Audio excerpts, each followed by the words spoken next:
دوستی کا تحفہ۔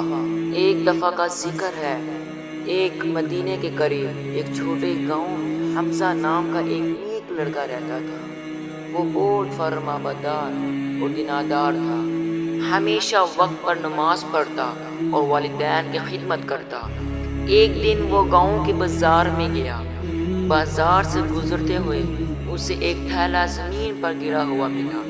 جب اس نے اٹھا کر دیکھا تو اس کے اندر سونے کے سکے تھے۔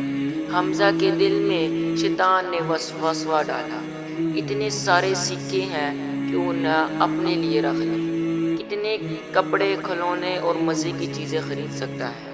مگر فوراً ہی حمزہ کے دل میں قرآن کی آیت یاد آئی، بے شک اللہ خیانت کرنے والوں کو پسند نہیں کرتا۔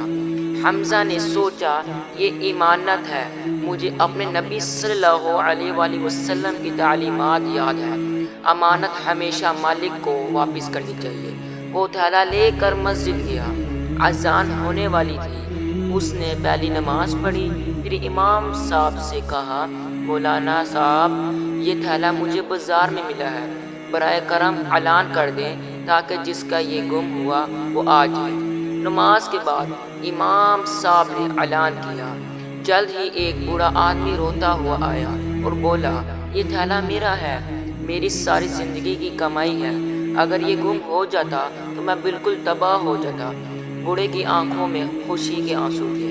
اس نے حمزہ کو دعا دی اور کہا، بیٹا، آج تم نے مجھے بچا لیا، اللہ تعالیٰ تمہیں دین اور دنیا میں کامیاب کرے۔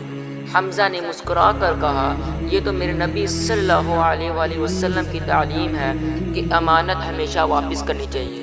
دوستو، سبق یہ ہے، اسلام ہمیں سکھاتا ہے کہ امانت داری اور دیانت داری مسلمان کی سب سے بڑی پہچان ہے۔ جو مسلمان امانت دار ہوتا ہے، اللہ اس سے راضی ہوتا ہے اور دنیا والے بھی اس پر اعتماد کرتے ہیں۔